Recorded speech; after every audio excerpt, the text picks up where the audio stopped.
امام ترمذی رحمت الله علیه روایت میکنه حدیث میگه حضرت عمر رضی الله عنه روز خواست که خانه خدا را طواف کند، یعنی حج عمره انجام بدهد. به نزد رسول الله صلی الله علیه و سلم رفت، گفت یا رسول الله بر من اجازت میده که خانه خدا را برم طواف کنم؟ گفت یا عمر من از برایت اجازت میتم نه که وقتی که طواف که کردی در دعات مرا فراموش نکن. این یک تعلیم بود که ما در حق همدیگر دعا کنیم. ای عمر برا طواف کو، در دعات مرا فراموش نکن. نگاه که اون دوستای خدا چگونه بدن.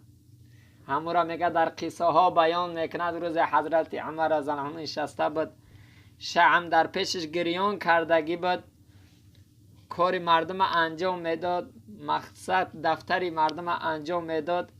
حضرت علی درش تق تق کرد، گفت بیا بدرو یا علی رضی الله عنه. حضرت علی وقتی داخل شد گفت یا علی برای کاری خودت آمدی یا برای کاری مردم؟ گفت یا عمر برای چه این سوال از من پرسان میکنی؟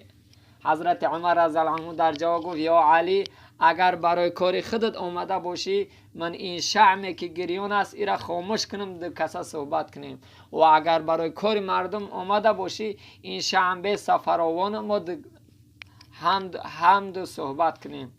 به خاطر که این شعمی که میبینی گریان است این مال مسلمان است یا علی. نگاه کن اونها از حرام چه دور بودن. این شعمی که گریان است این مال مسلمان است یا علی، فراموش نکن. به همین خاطر محمد اقبال هم چیز زیبا میفرماید، سروری در دین ما خدمتگری است، سروری در دین ما خدمتگری است، عدل فاروقی و فقر حیدری است. نگاه که عدل حضرت عمر رضی الله عنه نه که فقر حیدری است. کمبغل حضرت علی رضی الله عنه را بود نه که پاچه با چه کمبغل بود.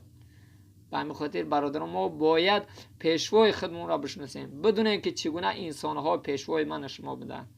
خدای مهربان همه ما و شما را موفق بگرداند.